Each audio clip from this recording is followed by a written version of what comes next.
Val Kilmer leaves this mortal plane, Morpheus gets the hi-hat, and David Fincher in the Tarantino universe. Oh, it's time for class. Class is in session! Roll call! Bueller? I'm gonna be late for class. Bueller? Am I hallucinating here? Just what in the hell do you think you're doing? I'm late for class. You are mine now. You belong to me. Did you study for the test? No more complaining. No more Mr. Kimble to go to the bathroom. Nothing. There is no bathroom. Hello, classmates, and welcome to Middle Class Film Class. I'm your host for today, Joseph. I'm Peter. And I'm Tyler. We have a great show for you today. Welcome everyone on YouTube Live and otherwise, and of course the OG audio-only listeners in podcast land. Yeah. Yes, and here we are on a glorious day. Yes. Perfect day. A perfect day. Yesterday was really nice. Yeah, it Today was. I haven't been outside yet, so I can't comment. No, it's gonna be nice. It's gonna be nice. We're I feel like we're finally getting into that, getting out of that. Well, I would love to share the optimism of the weather that we are sharing, but don't get used to it because we only have like about 2 or 3 weeks of it until it just gets shitty. Oh, yeah? I guess we'll see. Yeah, that's exactly how Sacramento weather goes, and that's how the citizens of Sacramento react to it. We get these perfect days, which it should be illegal to work on, and then all of a sudden, bam! That's what you can call out sick for. No, For 2 or 3 weeks. no, I can't. I Not can't. for like the day. No, Oh, I okay. can't. I can't call out sick anymore. Why not? You already used all your sick days? I've done it too much. You're not allowed. I've done it too much. It's illegal Yeah. for you to do that. Yeah, they'll fire me if I call. Well, other than the weather, here we are talking about weather again. But how are we feeling? I'm great. I'm wearing my rootin' tootin' vest here, my shirt that's that's vaguely Western. That is an incredible shirt. Tex-Mex Yeah. shirt. Where'd you get that? Burlington Coat Factory, where all the Texans shop. Oh, okay. Yeah. I'm wearing my yes. Yeah, I'm all right. I mean, as everything, physically I'm on the yellow the yellow? meter. What does that mean? Well, You scared? like on the yellow meter, You have like of jaundice? any. No, I do not have that. Like how in video games, like where it's like yellow is like, you're not bad, but you're not good. Like you're not in the green, but you're not in the red. You're just kind of, in the Kind middle. of yellow. Yeah. So, it's In cowboy terms, that means you're scared. uh, Are you yellow? Are you a coward? I feel like that's racist in some way, no, but I don't know. That's racist for you to say that. Oh, oh shit. Take the shears away. Yeah, I'm all right. I don't know. How about you? What's up with you, Joseph? You good? Yeah, I'm. It's been kind of nothing too extraordinary actually happened this week. I like the new ad you made with the dandelion. Oh, I thought yeah. that was a fun one. Change of pace to what you're normally doing. Yeah, sometimes these going into my own work life. Yeah. With these beers that get named He's in the industry. is by the way, classmates. it kind of puts me at a like I don't know what to do with this. The creative roadblock. Yeah, it's like the kind of these obscure concepts. Yeah. Like the name of that beer is a really long name, and unimaginable fortune and serendipity. Yeah, exactly. Unimaginable, Fortune. fortunate serendipity. Yeah. And the unimaginable part of that is like it's like a series. So like all of them start with that word. Unimaginable. And then it's like 2 words like sincerity and beauty, mindfulness and resilience. Oh, okay. And Do you it's have can you have an input in the names or? Are you yeah, I can. I like Fortune and Serendipity is a new new addition to the series, and I came up with that. Nice. That's awesome, man, because that's a beautiful pages. string of words. Yeah. Yeah, and then a while ago I brought it up. I came up with Brindo. Yeah, I remember that one. The bright note. I remember. Yeah, that was cool. The Idiocracy. What do you call it? Inspired, Crossover, inspired beer. Coincidentally, the weed industry or cannabis industry and the beer industry have crossovers because we will brew sometimes with terpenes that come from like weed strains. Interesting. Yeah, so like they'll be described as more like dank flavor or I've never dank smoked aroma. I've never smoked beer before, but I'm not against it. Yeah, you could drink either bowl smoke a hops. beer or drink weed. Hell yeah, dude. Yeah, You're smoking beer? Is that what we're doing? We're smoking beer here? yeah. But yeah, other than that, nothing too exciting. Cool. But watch some westerns. Yeah. But before that, let's get into some Gavin chatter. Find some chirp in ye, lad. Now's the time for gab and chatter. Gab and Chatter movie news, movie related things in the world that we live in.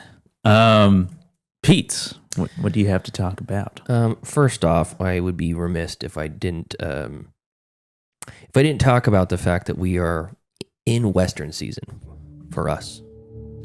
Oh, for us here in the Yes. Middle Class Film Class. This is our first subject of the new format, and it's all spaghetti westerns. Yes. Yeah, that's right. We'll be talking about at least a minimum of 4 movies in the genre of spaghetti western or western. Exactly. And some of this is like, for me, I have no exposure to spaghetti western, so it's going to be fun learning about it with you guys and the classmates. Yeah. And, but we'll get into that a little bit later, but it's pretty exciting, First format change in like 3 years we've had, I think. Yeah, definitely. It's been about there. Yeah, I'm excited. Yeah, so we'll get to that later. But first off, big news. I think that in the movie world is the loss of Val Kilmer. Yeah. The most beloved Val Kilmer died on April Fool's Day, and it was no joke. Very sad. The cruelest non-prank the world ever played. Exactly. Yeah. So he was attributed to pneumonia, the death to pneumonia. Mm-hmm. Right. But I mean, I know he's had a lot of health issues for the last few years. He had throat cancer. He had his voice box removed, essentially, or something to that effect, and made that great small part cameo in Top Gun Maverick. Yeah. Right. And then they did the documentary on him Val, too. yeah. Yeah, Val, that was great. Haven't seen it. What's the first movie you guys think of when you think of Val Kilmer? Like for you?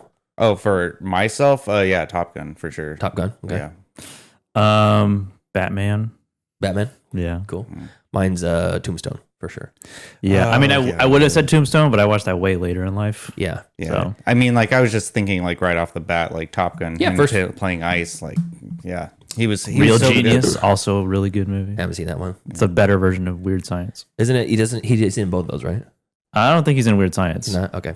I don't know. Yeah, I don't know really anything about any of those older ones. But he was also Victor Van Kunth in MacGruber, Yes. which we covered on the show. That's right. Suck your own dick, cunt. Also, Gay Perry. Oh, yeah, Gay Perry. Yeah. Kiss, Kiss, Bang, Bang. Wonderful. So very, very sad, that Val Kilmer is no longer with us. He was a earnest, total movie star from Heat to Batman and all the Heat. stuff that we just talked about already. And a passionate person in terms Very when it comes to his craft. I mean, and if in Val, you really kind of see where like his personal goals in terms of acting wanted to be, and his experience working on Dr. Moreau with Marlon Brando. Mm-hmm. Yeah. Yeah. I mean, he fought for his role in Tombstone. Like he wasn't going to be in Tombstone. He fought for his role in everything too. Yeah. Like he would like chase down casting directors and submit his own tapes and just he was relentless with it. And Which is why the documentary Val was so compelling, is because he videotaped everything about his life. Like there's just a whole archive of him just videotaping everything, whether it be like mundane or not. Like he was always like taping. And I think he died at 66. 65. Oh, 65. Yeah. Just way too young. I know, very sad. Way too young. Heather in chat says Top Secret is another one, and 100% freaking love him in that. There's a great underwater fight scene in that that's so ridiculous. Really? Yeah. It's and it's funny that it's fitting for the subject that we're covering for April because it's set like a bar fight scene in a Western. Mm-hmm. It's like him and another guy jump off of a bridge. They're fighting off of a bridge and they fall into the water and they sink to the bottom. And they start punching each other in the water. And then he turns around and there's a stool there and he breaks it over the guy's head. And they're under there for like 5 minutes. And all of a sudden there's a bartender. He's got a full bar underwater. He gets pushed up against the bar. The bartender breaks a glass over his head. And, I've never heard of this you ever before. seen it? No, Oh, that's so fun. awesome. It's so good. There's even a group of guys playing poker that all have duck when the guns start coming out. He walks out nonchalantly, tips his hat through the swinging doors, and you're like, what the fuck? That's awesome. It's so good. It's really good. So the story that I wanted to share, though, was Will Forte and Val No, that's my Kilmer. story. That's your story? Yeah. I'm pretty sure that was my story. No, I'm the one that sent that screenshot. Oh, okay. Well, we both wanted to do that same story. I also sent the David Fincher. Okay, I'll do the David Fincher one then instead. Because I said my news story and I've sent a screenshot of that. Oh, okay. I've been a little bit scatterbrained. Oh, yeah, that was yours. What was my story then? I don't think you sent anything. I'm pretty sure. Okay. Yeah, I've been a little bit scatterbrained this week at work, so I apologize. Well, let's just talk about the David Fincher then. David Fincher is basically going to set to do like a Once Upon a Time in Hollywood sequel, still starring Brad Pitt as Cliff Booth, and he's going to be taking the Quentin Tarantino property into a different direction, which is really weird because there is no Tarantino sequels. They have Kill Bill Part 1 and Part 2. Yeah. Which isn't a it's sequel. the same movie. Yeah. It's basically one movie. So this will be the first time that Tarantino has branched off into a sequel. From my understanding, since he's been a writer since like the True Romance days, it's the first time he's had one of his properties taken over by a different director. Mm-hmm. Yeah. I don't think that's ever happened. And now basically But he wrote Natural Born Killers. Yeah, Natural Born Killers and True Romance, I think. I don't know. I'm not sure. I only know about Natural Born Killers, and like him and Oliver Stone like had like some sort of spat about it or whatever. I'm not surprised. But it's kind of interesting, and Fincher puts himself in some really interesting projects. So, you know, I'm not necessarily surprised. It's an Alien 3 situation. Yeah. It's funny because I still think of him as like a young man. You know, Fincher, yeah, even though he's A young man. 60 years old now or whatever. Yeah. And just because I don't know, I just feel He's like an up-and-coming filmmaker. yeah, He's just still up and coming, man. yeah, he's still on still his way coming. up. He's on the rise. What do you guys think about that? Are you excited for Once Upon a Time in Hollywood? That news story came out on April 1st. And so I was like, is this a joke? Because it seemed, the headline of that You seems can't like, trust anything on April 1st. it seems so outlandish. It does. But then it was a true headline. It was a true story, and it's happening. And one of the things I took from Once Upon a Time is that I wanted to see more of Cliff Booth's sort of story, but more of like the before part of that story. Because like there's a whole part where he talks about like his wife, and it's like kind of alludes to the fact that maybe he killed her. Yeah. They do show a brief flashback on the boat. And it's like he's only like a harpoon. Yeah. And she's just like complaining to him or something. Yeah. And then he's like, just like he's got his finger on the trigger, but you don't see anything happen. But it's a sequel, so I'm curious as to like where is this supposed to take place after the Manson whole thing, or and I'm also curious like because Fincher has a sort of style to his movies, and Tarantino has a sort of older like film look to his movies as well. Yeah. So I'm curious as to like traditional. How that is gonna translate. Yeah, it'll be interesting to see. And I like thinking about if this movie was directed by a different director, what it would look like. Mm-hmm. So now we can kind of see that two like powerhouse directors that are still working. Also, is Leo not going to be involved at all in this? I don't know. Guess we'll see. Because like that's like the part of the whole story is that their friendship. Yeah. Right. Well, see, I mean, this is where I'm gonna be the descendant on this. I the descendant. Well, that's you're the dissenter in this one now. Yes, thank you, Tyler. I don't want to see a sequel to this movie. I don't think there needs to be a sequel. I was satisfied enough with Once Upon a Time in Hollywood, and quite frankly, I think this was Tarantino's weaker films. I don't know if that's an unpopular opinion or not, but after watching it, I didn't have the same afterglow of watching a Tarantino movie than I did after watching Once Upon a Time in Hollywood. I thought that, I'm not saying that the movie wasn't good, I just think it's the weaker of his catalog. So, I mean, for a sequel, I was intrigued. I was thinking to myself, how can you make a sequel of Once Upon a Time in Hollywood when it was a pretty wrapped in a bow sort of movie? So I'm intrigued. I'm gonna watch it, of course, but I I'm very curious how the creative forces are gonna take on this project. Well, basically this came on the heels of Tarantino officially scrapping The Movie Critic.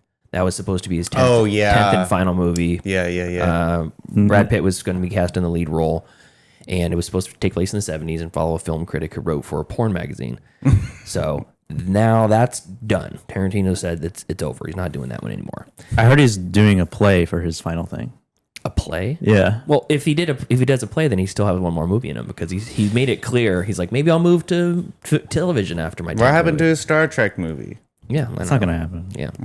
I also, I don't know. I have a vague memory of you recently saying that you watched it again, Hollywood, Once Upon a Time, and fell in love with it, and you liked it a lot. Fell in love with it all over again. I did. Yeah, I definitely said that, but that doesn't negate the fact that I think it's one of his weaker films. Is there a weaker film than that in his catalog? In his catalog, have you seen Jackie Brown? No, I have not seen Jackie Brown. I've heard that. Okay. I have not seen Jackie Brown. I do want to check it out because I know it's it's like one of the underrated films of his. But I'm not denying the fact that I said that I fell in love again with Once Upon a Time in Hollywood. However, just like out of all of the Tarantino films that I've seen, I thought that was the weaker one. We're talking about his writing history. He did write True Romance. Okay.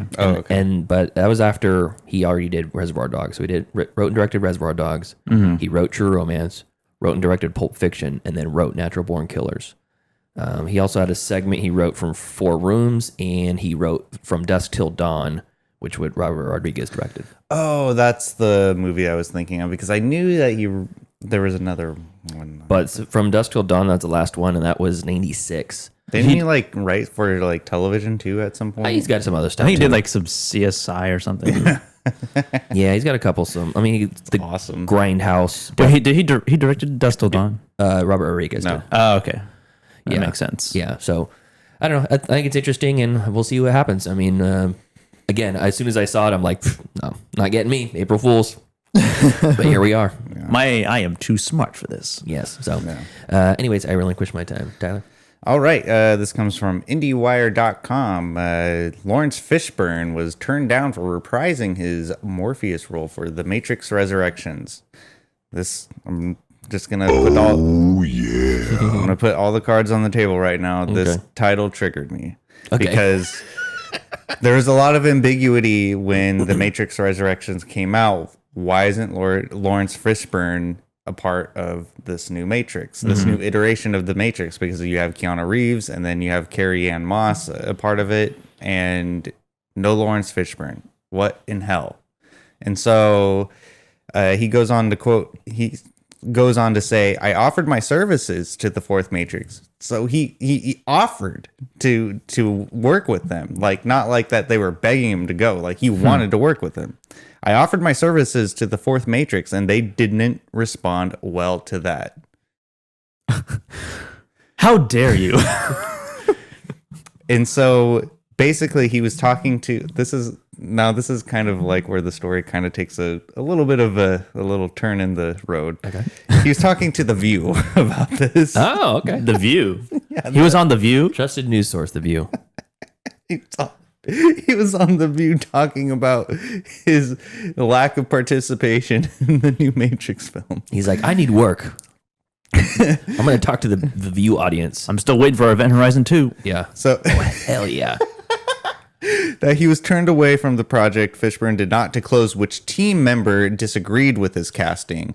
Lana Wachowski solo directed the fourth film, which was Warner Brothers' release. Keanu Reeves and Carrie-Anne Moss were both back as franchise protagonists, Neo and Trinity, and Yahya Abdul Mateen II took over as a different iteration of Morpheus. I offered my services to the fourth Matrix, and they didn't respond well to that. It's not like I didn't say I'd like to offer my services. I did. He added that for whatever reason, his casting in the 2021 sequel didn't happen. As for whether he would return for the fifth, this is where it gets really crazy. Because now it's getting another turn. As for whether he would return for the fifth Matrix film, there's a fifth Matrix film in development right now. Just let it die. I had no freaking idea that there was going to be a fifth Matrix film, which is in the works. Fishburne said that it would depend on the circumstances. So this is where he's kind of getting petty now. He's just like, oh, well, you didn't want me for the fourth one. Well, you know what? Now you got to ask me for the fifth one. Mm-hmm. I'm waiting. Shots fired. So he said, depends on the circumstances of who was involved. It depends on who was in. It depends on who was involved, how well the script has been written. So basically, he's saying, I don't want to be involved. It was like the last one. Is what Yeah, he's saying. yeah. He's like, I'm not going to ask to be on this new iteration of the Matrix, which I don't even know. Like, it's hard to wrap my mind around how you can make, let alone a fourth Matrix film. Like, I get the fourth one made sense in some way, but It was a bold take. it was. I respect it. I didn't like the movie, but I respected what they did with it. But It's almost like how I hated Joker 2, but I really loved that last scene and like what it all meant behind it. I'm like, yes, that's great. That's ballsy. Yeah. Too bad it was basically an hour and 45 minutes of a shitty movie before that. You know? And so the news story here is that there's going to be a fifth Matrix. That's the real news story. That's the real news story. Well, and also I feel bad for Lawrence Fishburne though too, because like it like what I got from just that little snippet of interview about the fourth Matrix was that he was really passionate about the project that he was a part of. So he found out that the project was happening. He asked, he's like, well, can I be a part of it? And they're just like, Yeah, to be fair though, it's not like he's asking to volunteer. He's also asking for a shit ton of money to be in the project. Well, that's true, because they did not disclose that if he was asking for an exorbitant amount of money. Of course he's asking for a ton of money. He's fucking Morpheus. You're gonna give him like day rate. Day rate. Can you work for scale, Morpheus? I guess he His real name's actually Lawrence, you know. Yeah, can you imagine like calling him Morpheus out in public? Hey, Morpheus. You know that happens. Hey, it's Morpheus. Yeah. That's kind of cool though too. So it's kind of like a double news story here. Is like, one, I found out that there's a fifth Matrix coming out, so double news story. And then Morpheus is asking for work. His name's Lawrence. Lawrence. The Nebuchadnezzar is out of commission, so Yeah. I mean, like I found out about this movie this morning. I found about this news story this morning, and at first, yeah, like I said at the top of the story, I was triggered by the title. I was like, oh man, like they denied him of like an iconic role. Mm-hmm. And then I find out that they're making a fifth Matrix, and then that even doubled my ire. Mm-hmm. And then I was thinking about it on the drive here while I was rushing over here. Well, what would a fifth Matrix look like? I don't even remember the fourth Matrix. Yeah. Resurrections? You don't remember Resurrections? No, it was a easily forgettable movie. Yeah, it is forgettable. I remember there was a video game of the Matrix story. Yeah. And then Neo in real life was coding the video game of the Matrix. Yeah, but he had no memory of it was like deja vu. Yeah. He's like, it was I mean, I might have to revisit again. And then Trinity was actually Neo. Oh, or something like what? that. Yeah, it was. I don't remember it at all. It was. Neil Patrick Harris was there too. I don't know. Oh yeah, he was the bad guy. Yeah, he was the bad guy. I don't know how Warner Brothers put the stamp of approval on it. They didn't. The Wachowski says if we do it, we have to get 100% creative control. You don't get final cut. Oh wow. Yeah, and then basically like, fuck the studio. This sucks. Yeah. Soulless executives forcing us to make a video game. They disparaged Warner Brothers like directly, openly. Yeah. Like, they lost Nolan and Wachowskis. Yeah. Well, but yeah, so that's my only news story for this week. Okay. I actually found what my original news story was. What was it? I had to scroll up further. An upcoming Army Hammer crime thriller. Oh yeah, the Dark Knight. They were going to call it The Dark Knight, and they they said we had a very friendly conversation with Warner Brothers and decided to change the name to Citizen Vigilante to avoid any confusion with the Warner Brothers famous character. That's such a dictionary title of a movie. Fucking yeah, and of course it was Uwe Boll that did it. Uwe Boll is directing an Armie Hammer movie called Citizen Vigilante that they wanted to call The Dark Knight. Does he eat his criminals? You know, there's actually a relation of Armie Hammer and Armand Hammer. Yeah, Like that's why his name is Armie Hammer. It's because of Armand Hammer. That's fucking crazy. Yeah, he's the dynasty of Armand Hammer. yeah, just like That's fucking, so stupid. Just like Tucker Carlson is Swanson's TV dinner fortune. His family used to own Swanson's TV dinner, and they sold the empire. Really? Yeah, But that's his name isn't Tucker Swanson or Swanson TV dinner. His but name is Armie Hammer of the Armand Hammer legacy. yeah, the what's it called? Baking soda. Yeah. Yeah. So, anyways, that's it. You can move on from me. Okay. So we got a little teaser earlier. The Val Kilmer, Will Forte. That's so good. So apparently, Will Forte, after his hearing of the passing of his friend Val Kilmer, who he starred in MacGruber with, he wrote a first-person essay for Vulture, which you can read if you subscribe to Vulture. It's behind a paywall, unfortunately. And when they had a brief stint of them being roommates while they were making MacGruber, because Will Forte was having problems with his landlord, and so he moved in with Val Kilmer for like 3 months. Can you imagine that? Hey, Val, I need a place to This stay. is all over. You and I should get an apartment together. So Forte was having a dispute with his landlord in Malibu, and he asked if he could move in with Val Kilmer. And so they lived together for 2.5 months, and it was during this period that Will Forte introduced Val Kilmer to the reality television show, The Amazing Race, which Val Kilmer apparently got really into. Awesome. Then at a certain point, Val Kilmer said to Will, you and I have to go do The Amazing Race. we have to. And Will Forte says, I'm so fully in. So both of them got really excited about doing The Amazing Race. Oh, that's so funny. And you guys seen the show? I know. I'm aware of it. Yeah, I'm aware. It's been around for a long time. And I know I've seen like a few seasons of it because growing up, my mom would watch it.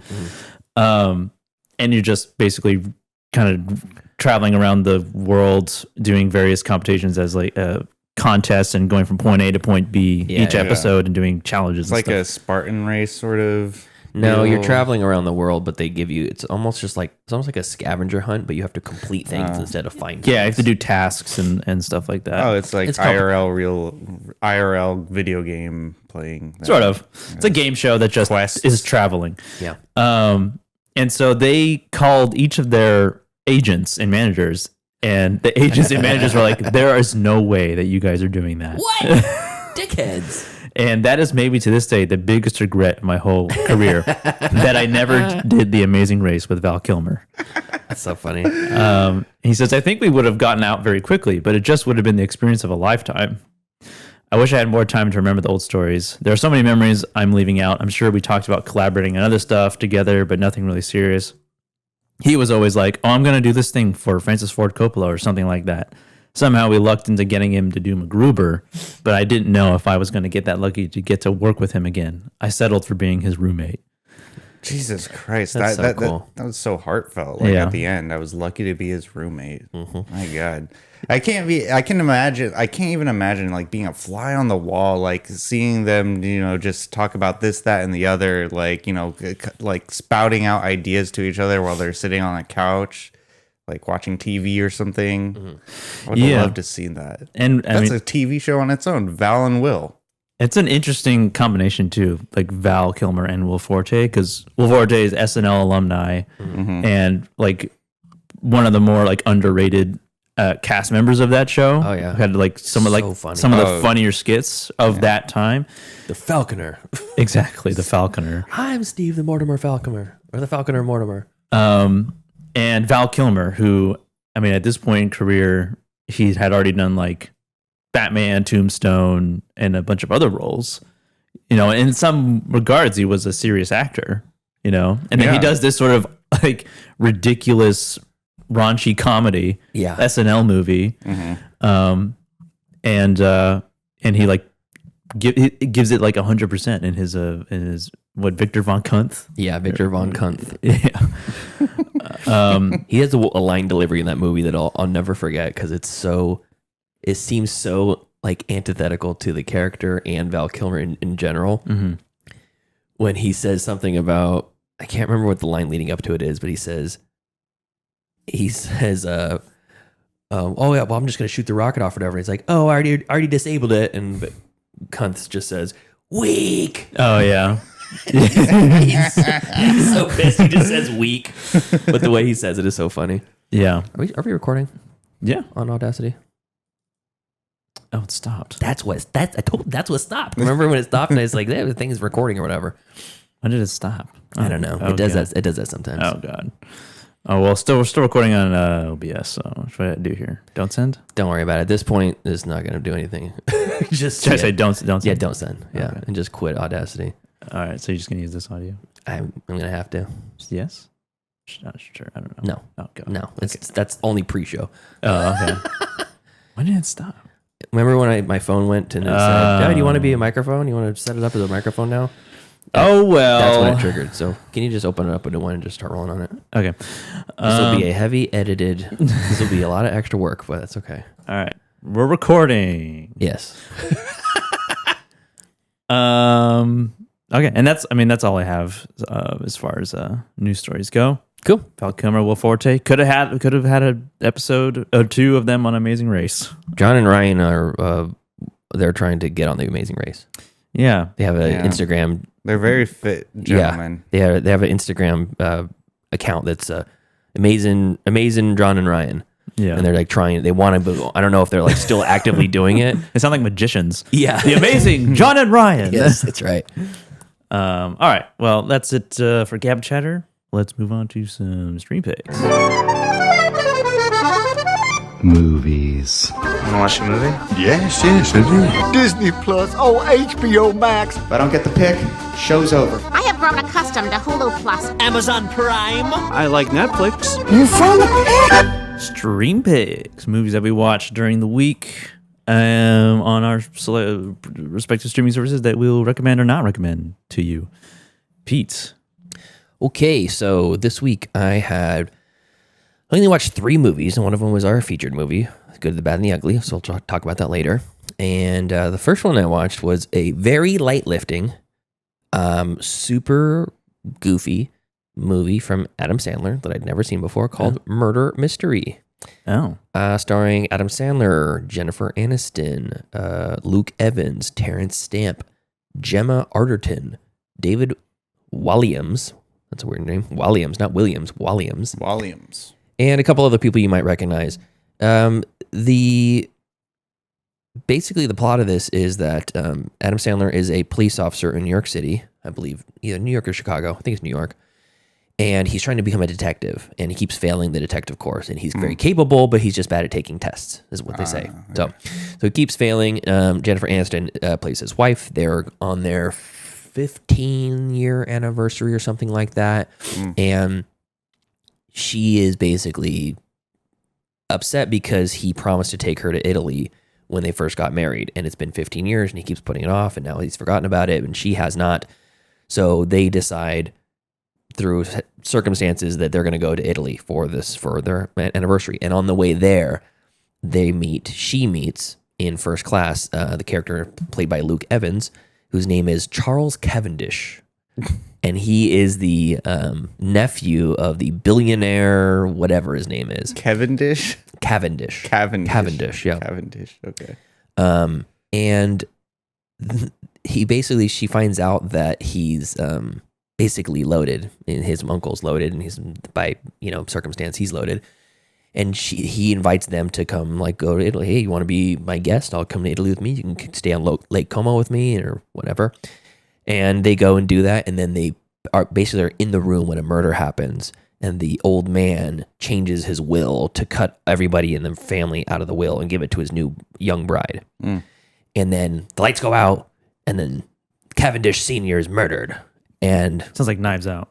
Very similar, but it's more goofy. It's played goofy, and it's And Jennifer Aniston's character is in heaven because she is heaven. She's in heaven because she watches, she reads murder mystery books all the time, and she's like, and when she meets the guy Cavendish, Charles Cavendish III, she goes, oh, well, your name is right out of a murder mystery novel, and he goes, if that's the case, what character would I play? And she goes, with a name like that, you have to be the villain.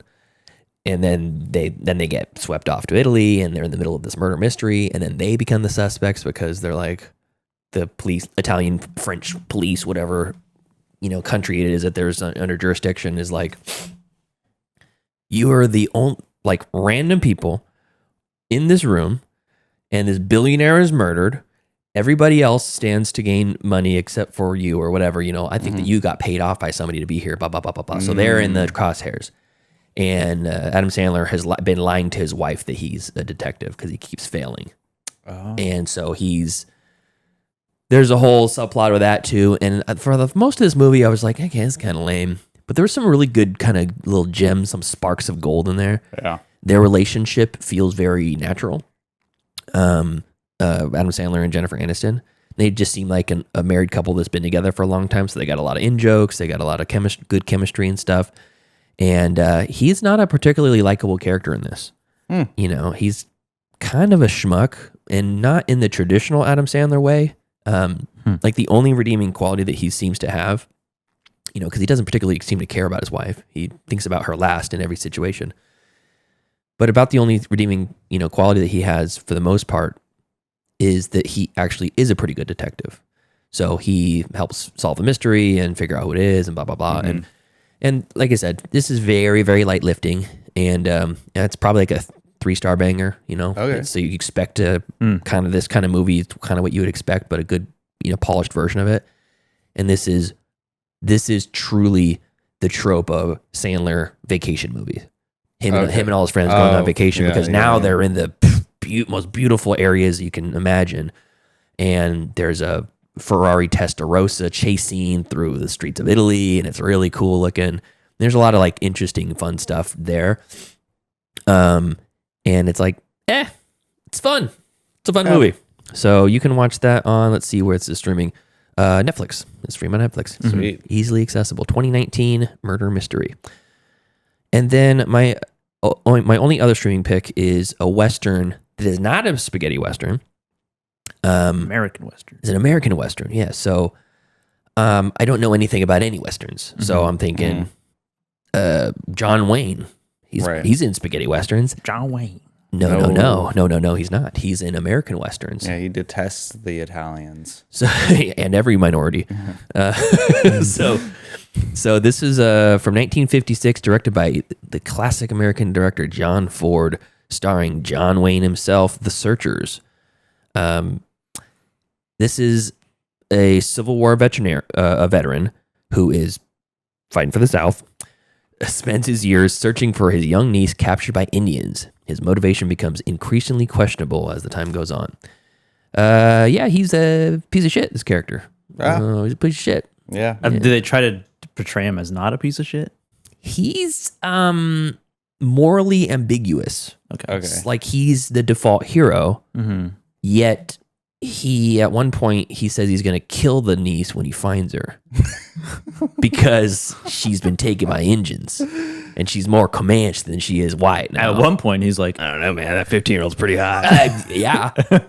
Jesus Christ. I mean, this is about as shitty of a protagonist as you get. I mean, and we're going to get into the good, the bad, and the ugly, but it's something similar. Yeah. You're like, oh, he's the good? Yeah, he's the good. He just double-crossed his business partner and fucking killed like 3 guys in the process. This whole scheme works out, man. No one has to die except for these guys. But I wonder if the portrayal of the John Wayne, because he was seen as the national hero in terms of the American Western cowboy days. Yeah. Correct. Or is it are they leaning towards that anti-hero sort of character? I think it's the latter. There is definitely an intentional anti-hero aspect. Part of it is that he's got PTSD from the war. They don't call it that, and they don't recognize it. But they don't call it PTSD. They call it shell shock. No, they don't call it shell shock. They call it being a pussy. Yeah, exactly. No, it was more like somebody asked him to talk about the war, and he says, if you knew the things that I knew, partner, you wouldn't want to ask that question or something, you know. And he's like trying to recant terrible things from his past, and it's clearly affecting him, and he's becoming enraged. Yeah. But this was it was just funnier than I expected. Sometimes intentionally funny, Really? and sometimes unintentionally funny. Okay. And with the retrospective gaze, the unintentional funny stuff was there. But there was also a number of like jokes that were actually pretty good, you know, in it. So I don't know. It's really interesting watching these. Like half the time I was laughing, like, holy shit, the things that they're saying. You know, there's so the very beginning of the movie, he comes back from war. Everybody says, "Oh yeah, it's Uncle Ethan. Uncle Ethan's back from the war," and they're all doting on him and stuff. And then a posse of Texas Rangers kind of say, "Hey, we need to come up, and we think there's some cattle rustlers out there, wrangling, rustling your guys' cattle." They take off, and then they realize it was a trap. They wanted to get him away from the house so they could go burn down the house and kill the wife and kids. Yeah. And you're like, to what end? For what purpose are they doing this? Like, why would they do that in the first place? Just because? Hey, because they're there and they're savage Indians. Yeah. So, there's talk about like half breeds, and like the first time oh my god, yeah, the first time he sees one of the guys who's like basically his nephew. Yeah. He's like a kind of raised with his niece, as the same age and stuff. And he goes, "You're Martin?" He goes, "Yes, Uncle Ethan." He goes, "I could have taken you for a half breed." And you're like, "Holy shit!" Just because his skin is like slightly darker. And then he says, he basically says, and they tell me I might be a quarter Apache or whatever, and this and that, German on my mom's side, so they tell me. And throughout the whole movie, he's like, it almost seems like he can't trust him because he's a mixed race. And then, so at some point, they find who they think might be the niece. That there's a niece and a younger one that gets kidnapped, and they're like, and the story spans years and years, like 4 or 5 years or something like that. And they find these, young girls that are taken, and the implication is that when they go in to see them, they're stark raving mad. Like the woman is coddling a piece of wood with a blanket wrapped around it like a baby, and she's like shaking. And the men walk into the room. She starts screaming frantically, and they like jiggle some keys in front of her. And they're like, "What?" to calm her down. My baby, my baby, my baby. And they're like, "What happened to her?" "No, the Comanches drove her mad. Her sister was a witch." And you're like, what the fuck is that? What's the implication here? That you spent like 5 years living into the Comanche way of life, and now I don't know if it's because you're like a sex prisoner or something like that. I don't know what the implication is, but and then there's the unintentionally funny stuff of just about like the kind of crappy production of it, because at one point after they chase down a bunch of the Indians and they're gone or whatever, and they find a grave and they lift it up. There's a big flat rock, and you can tell it's a gravesite, and you see one of the tribesmen down there. He's got a blanket over his head and kind of dirt kind of half strewn across him. And you can see the actor breathing, clearly not even trying to hold his breath. And are like, "Is that guy hiding under there?" And they're like, "The dead Injuns, they don't bury him that deep for nothing." And then you're like, what the fuck? Christ. This guy's supposed to be dead. The actor's just sitting there breathing. He's not even trying. It'd be funny if you just like... Yeah. He just like wipes like a bug. You just there's a number of scenes like that too, because there's a scene when he's going into a teepee to go take his niece out, and he wakes her up. He goes, "Hey, it's your cousin Martin," and she screams, and he covers her mouth. There's like 10 Native Americans sleeping around her, and one of them like jostles awake when she screams and then pretends to go back to sleep. The actor got scared. Yeah, the actor got scared. Startled. He got startled. Yeah. And, like clearly it glances over at the scream and then goes back to sleep really fast. Which is funny because like I think this is kindly must have been the wind. Yeah. Is it like a regarded movie? That's what I was gonna say. I think this is a pretty highly regarded movie. And it's got a 3.9 on IMDb, on a Letterboxd. Highest rating is a 4-star, second highest rating is a 5-star, and it's not a bad movie. It's actually pretty damn good. But just in retrospect, there's a lot of a lot of bad stuff in it. It's like, of course, you're looking at that from a historical standpoint, but just also in general, it's a little bit more ramshackle than I was expecting of a production. Well, the standards back then were just not so high. Yeah, I mean, I guess it makes sense because this is 1956. I thought it was 66. It's 56. It's 10 years before The Good, the Bad, and the Ugly. Okay. And it definitely feels like a very classic Hollywood production, and some beautiful scenery, some beautiful shots. And there's a... Is it in color? Yeah. Okay. Yeah, and it's shot, it's supposed to be in Texas, but it's shot in Utah. So you can see the big buttes out there, and they're very clearly... Texas? Yeah, and it's very... Utah. It's funny, too, because there's a character who is played straight, I think. I don't like he's played for laughs, but he's got one of the most fucking ridiculous Southern accents I've ever heard in my life. He sounds like a straight up cartoon character. You can barely understand a word he says. Yosemite Sam. I'll say. No, it's more it's more played like he's a dummy, which I think maybe a little bit like a good looking dummy, like a himbo. Okay. Maybe, but oh my gosh, He's a male bimbo. Yeah, he's a himbo. So this is The Searchers. I had to rent this one for $3.50 on YouTube. I'd say it's worth it. Okay. It is worth it. Okay. It's been on my watch list for a long time, and a couple of my friends who are into older movies recommended it to expose myself to more Westerns. This is pre this series. Mm-hmm. So it just was on there, and I thought, hey, you know what? We watched a great Clint Eastwood movie this week for the show. I got to watch a great John Wayne movie. Balance it out. I got to get both of the greats of the Clint Eastwood of America. Yeah, exactly. So, but it's also interesting too because more of these movies than I realized are set in the Civil War, and the Civil War is a really strong kind of undertone throughout a lot of these movies. And he has a Medal of Honor that he gives to one of the girls, and it's a recurring thing. But he was fighting for the Confederates, and then at some point the Yankees come out. The Union forces, and they try to recruit them for something else, and he goes and fights with them too. So you're like, so is he a piece of shit, or is he just fighting for the Confederates because he's in Texas? I don't know. Maybe he's just a piece of shit. Did they have slaves in Texas?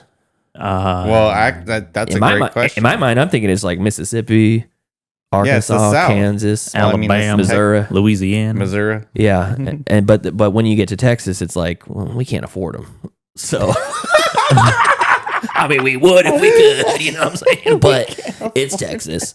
We just dirt farmers out here. Oh, Jesus Christ. Fucking liberals. Yeah. So I would say go watch The Searchers, 1956, directed by John Ford, starring John Wayne, Jeffrey Hunter, Vera Miles, Ward Bond, Natalie Wood. Natalie Wood. Yeah, Natalie Wood's in it. And a bunch of other people you would probably recognize, but couldn't tell you the name of. So that's it. All right, Tyler. All right, I have... Oh, yeah, and I forgot. So I thought we were going to talk about the Westerns that we watched in the second half of the show, which is fine because I can mention the one that I watched.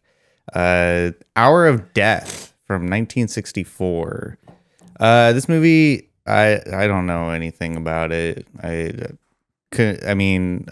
Paul Piagat, Claudio Undari. Like, it's just a bunch of actors that I do not know or care to know, really.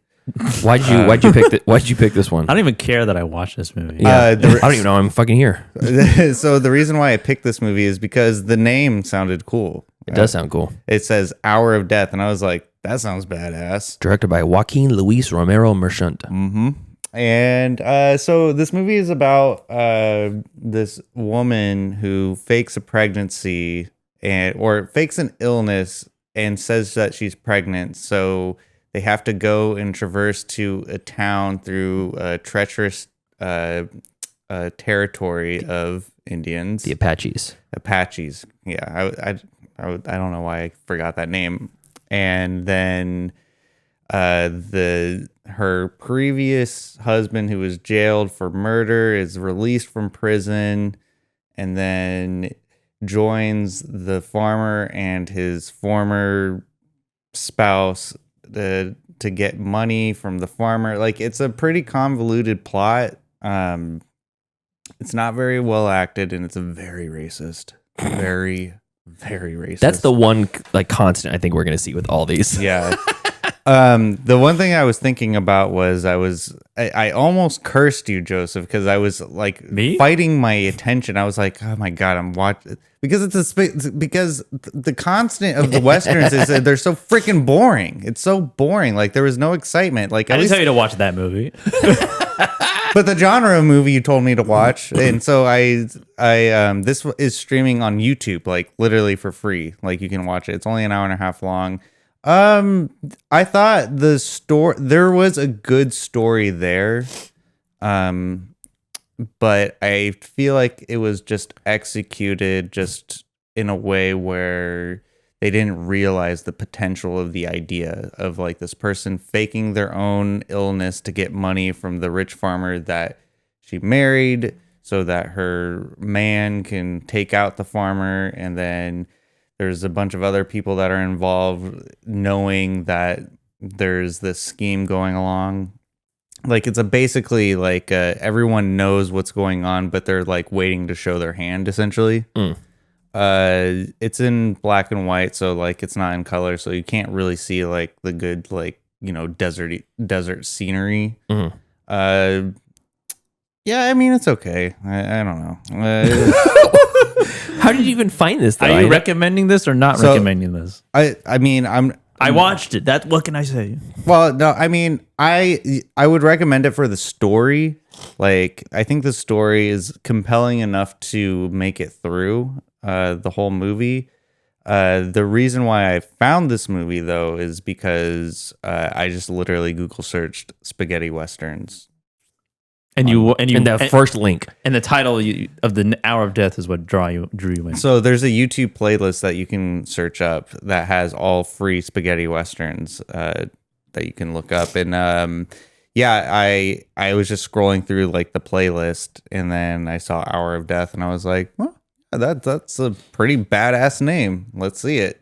And yeah, I think the story is strong enough to watch it throughout. But what I kind of like had like this like realization when I was watching this movie was that these movies were like a dime a dozen in like the 50s and 60s. So there's going to be duds and then there's going to be gems. And well, this director has not anything that great in terms of anything he's made. Yeah, I'm not surprised. I think this is his highest rated movie. Yeah, probably. Hour of Death on YouTube. On YouTube for free. That's definitely a spaghetti western down to a T. My second streaming pick is 1978's Piranha. Yeah, that movie is fun. That is a fun movie. Where's that streaming? That is streaming on Amazon Prime. It's definitely a quintessential B horror movie. Okay. About piranhas wreaking havoc on a local town lake. Mm-hmm. And yeah, I mean, I don't know. Like, I mean, it's only an hour and 34 minutes, but it definitely feels longer, but in a good way.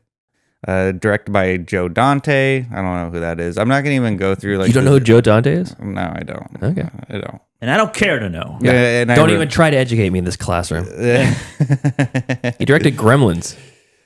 Oh, is that right? Yeah.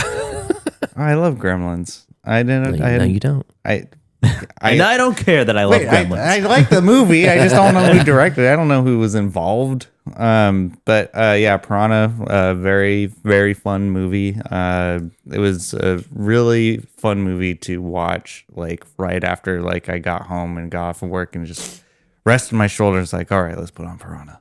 Mm. It came up on Amazon recommend and I was like, oh, that sounds cool. Cool.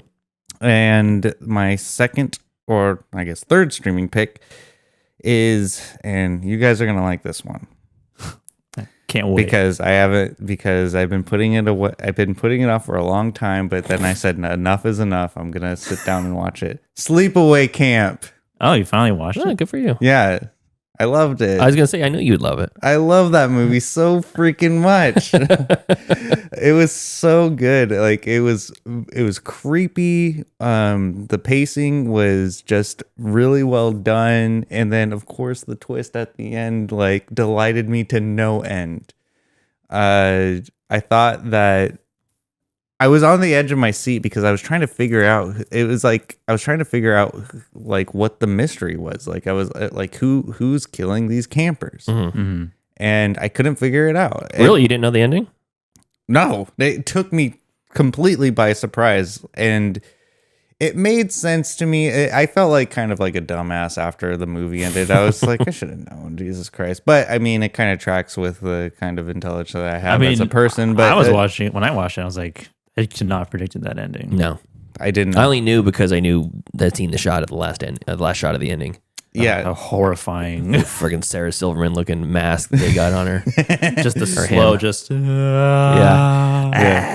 yeah. It was so good. Like I loved it so much. And I thought about you guys while I was watching. I was like, I can't wait to mention it on the show. Baldies, we call because them. I remember Joseph, you told me don't look up anything about this movie, just watch it. And I was like, all right, done and done. And so I did, and yeah, this is definitely going to be like in like definitely a list of one of my favorite like B horror movies. I wouldn't say top 10, but like definitely up there. It's a very fun movie, especially. Yeah.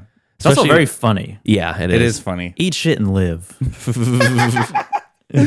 Those crop tops and short shorts on those guys are really working though. Oh yeah, I was thinking about like maybe for coming into our Halloween season, I would just start wearing like the half shirts just on a regular basis, not just on Halloween. Yeah, crop tops. Yeah, they're maybe getting like a Jerry curl, like grow out my hair again. You can't say that. You gonna get a perm? What do you mean? I can't say that. It's illegal. What? Gotta get some. Oh, I forgot we live in America now. There's illegal things we can't soul say. glow in your life. Well, Sleepaway Camp, I'm glad that I watched it, and now that we can all say we've watched it. So cool. We can all. I've been waiting. Now we can all say it together. Yeah. All right. On three. You ready? 1, 2, 3. We watched it. Wait, what were we saying? Oh, I thought we said we did it, but we watched it. We watched it. Okay. And then I have a very gray area anti-streaming pick. Gray area? Yeah. So I'm grandma's bush. Like you don't know if it's an anti-stream? It's a gray area. Oh, what is that? So this is streaming on Tubi. Oh yeah, Sleepaway Camp is streaming on Amazon Prime. I forgot to mention. Okay. This is streaming on Tubi though. This is 1976 Squirm.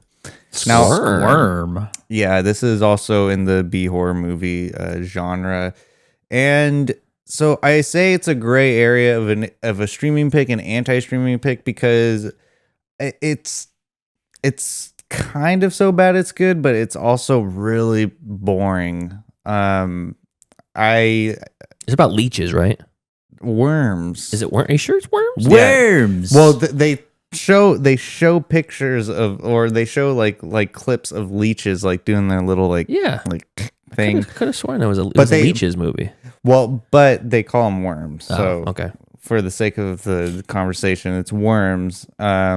It's about like a power line goes and electrifies a worm farm, and then all these worms become carnivorous. And nice. So, spoiler alert, they already were. I go into this movie thinking it's just going to be campy worms, like, eating people. It's not that at all. It is a human drama that just happens to have carnivorous worms involved.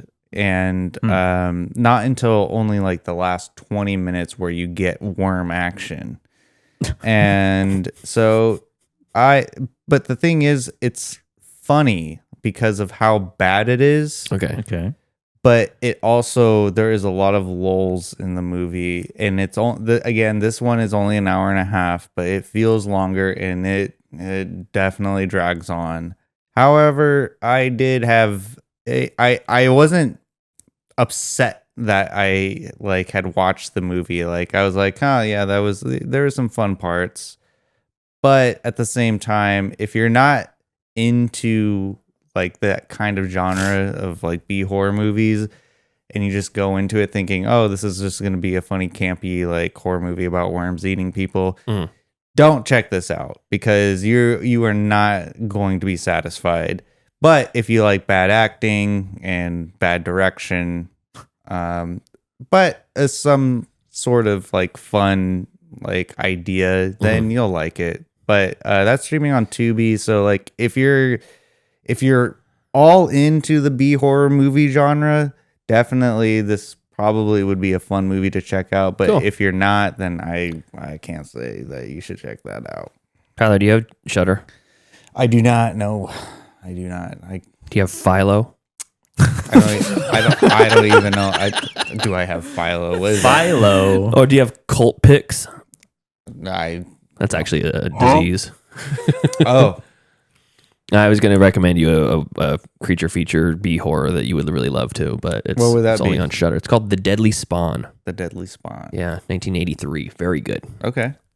Anyways, but it's only on Philo, so you can't watch it. Yeah. But yeah, those are my picks for the week. Okay.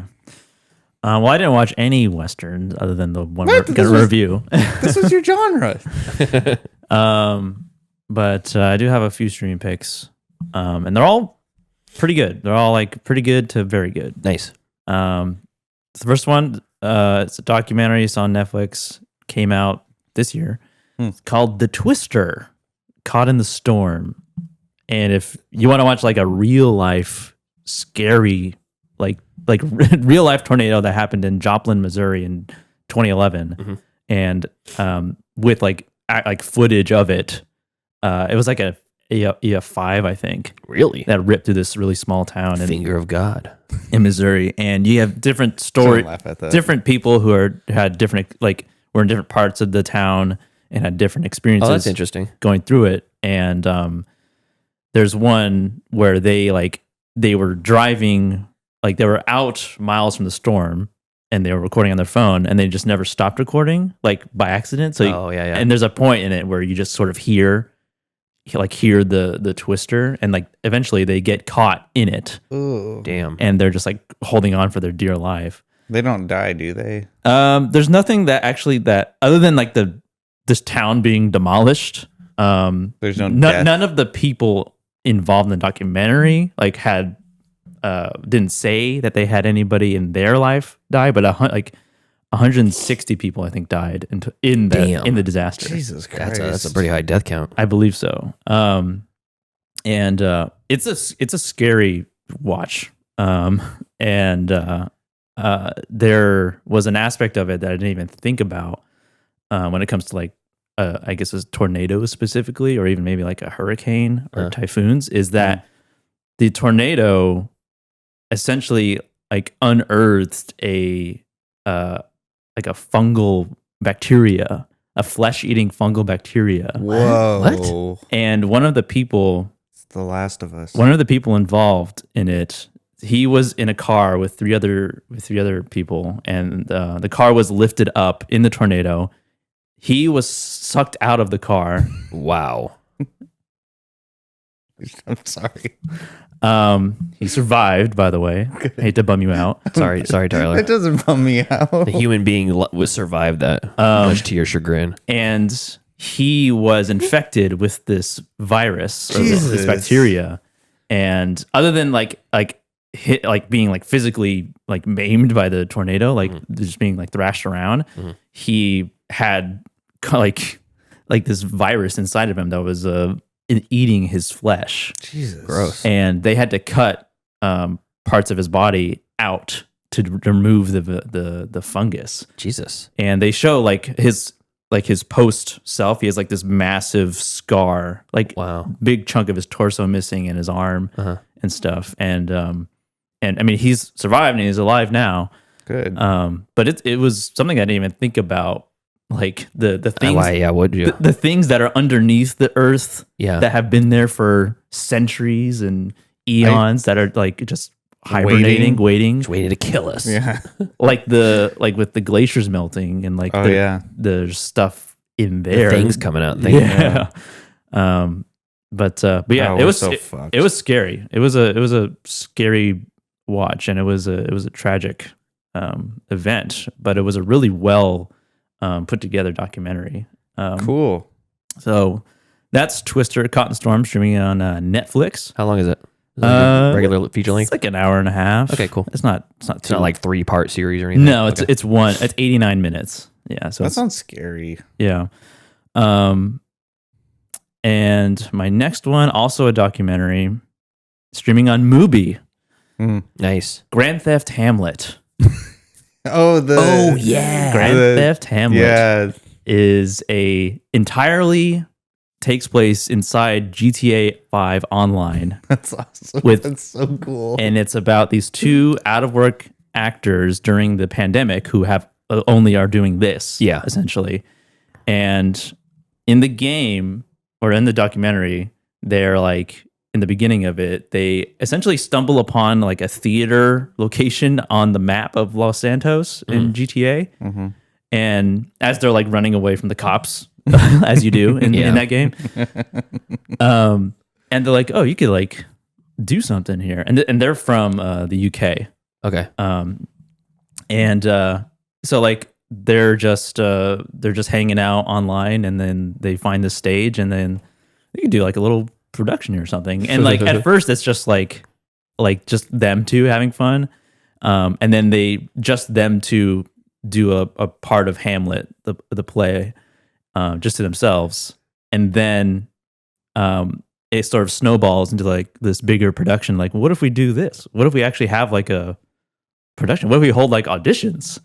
You know, and essentially they just go around GTA asking random people who are also online. Also, GTA Online with all these other people. Okay. Yeah, and I think they must have like posted it somewhere as well, like outside of GTA, that they're like doing these auditions. And that's so funny. And one of them is married to this. I think they're married. I believe they're married, and they have kids. And coincidentally, she's the documentary filmmaker in this, and so she starts playing it as well in like the same household. And I think that's kind of like where the idea spawned to like capture all of these, capture all this thing, these moments, and like the start to finish production of this.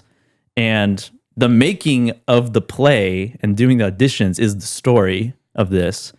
And it follows kind of like a 3-act structure on its own, just by chance. And do you get to see the finished play? You do. At the very, very end.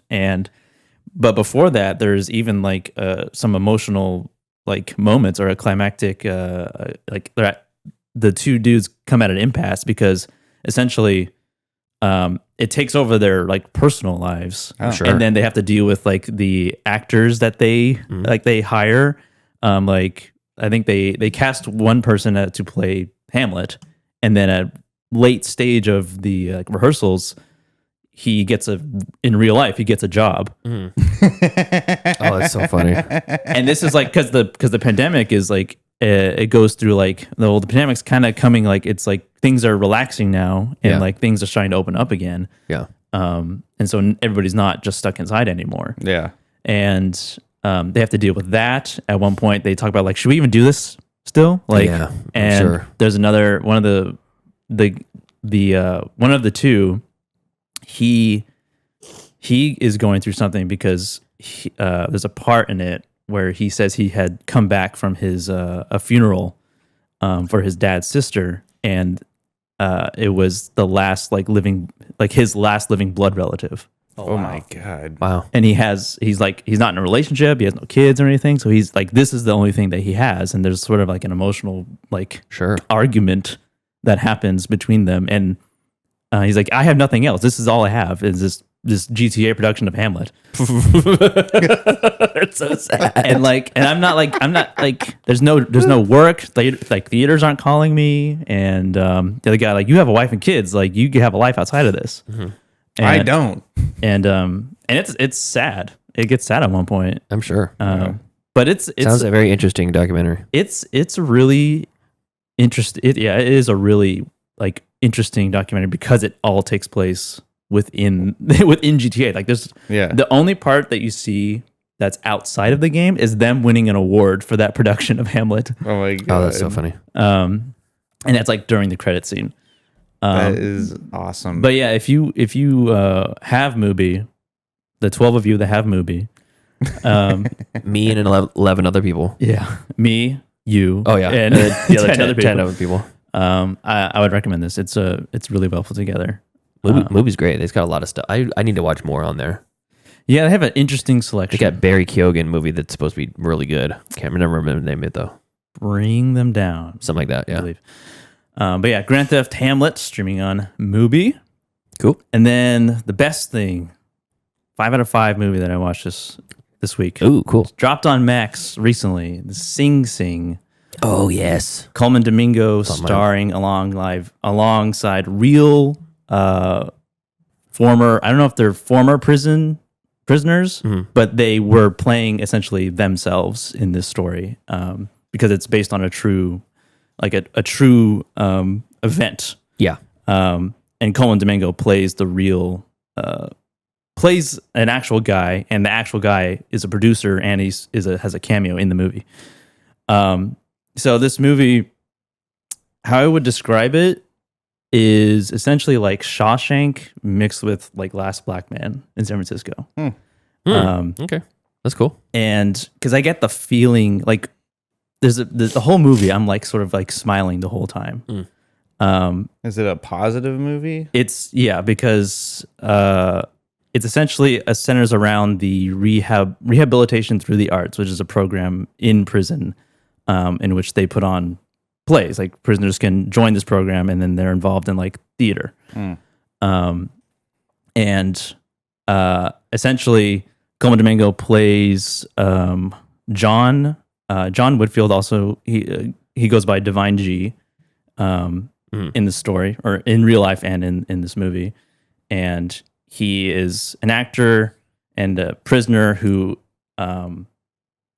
he was in prison for 25 years.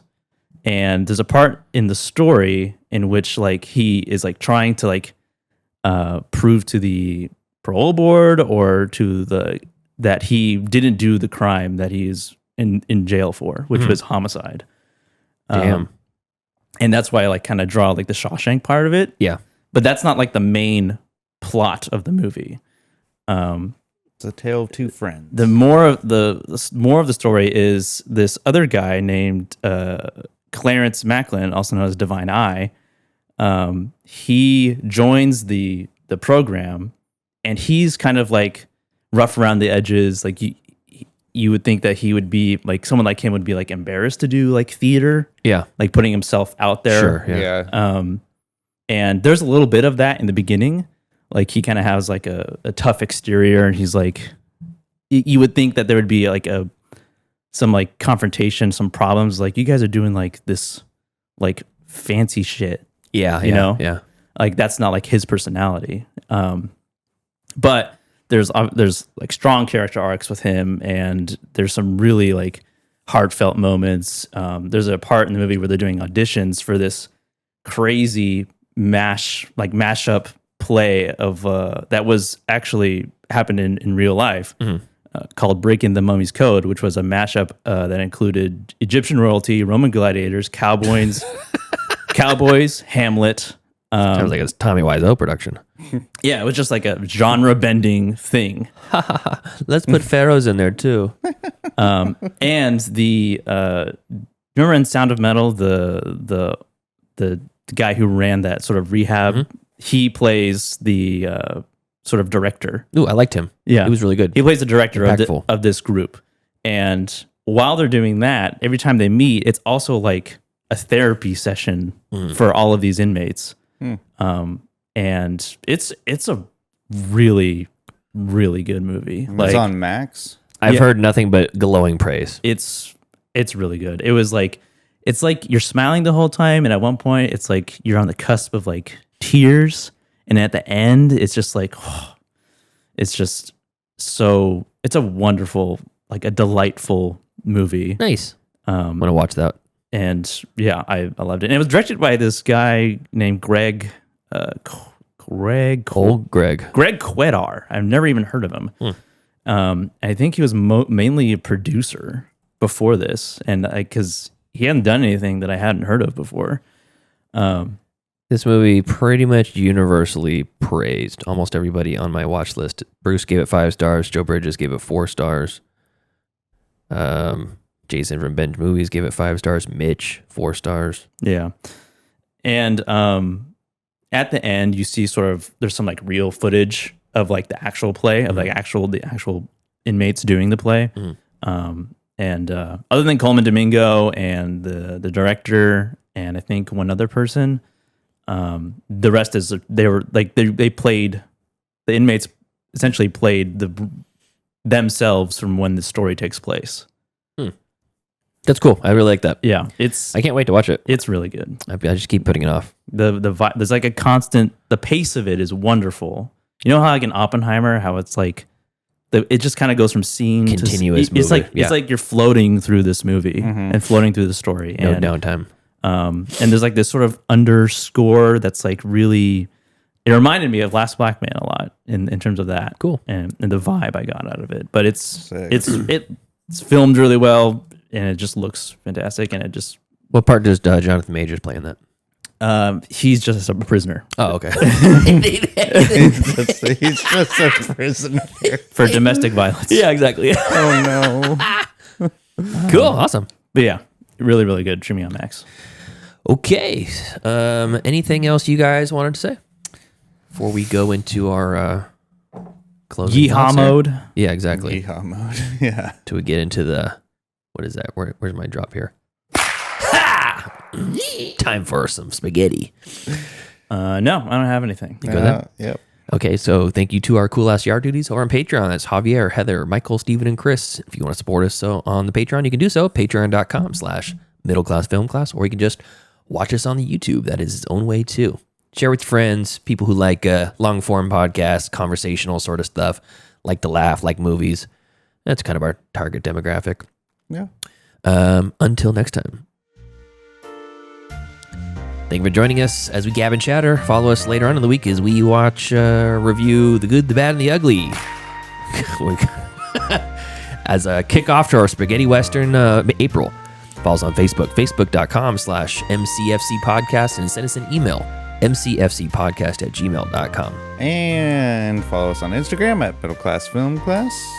And follow us on TikTok at Middle Class Film Class, and on Twitter at Podcast MCFC. That's right. We'll take a break in about 15-20 minutes. We'll be right back. See ya.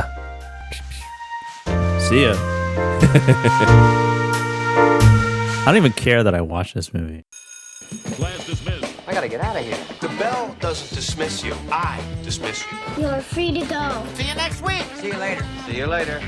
That's a wrap. Great show.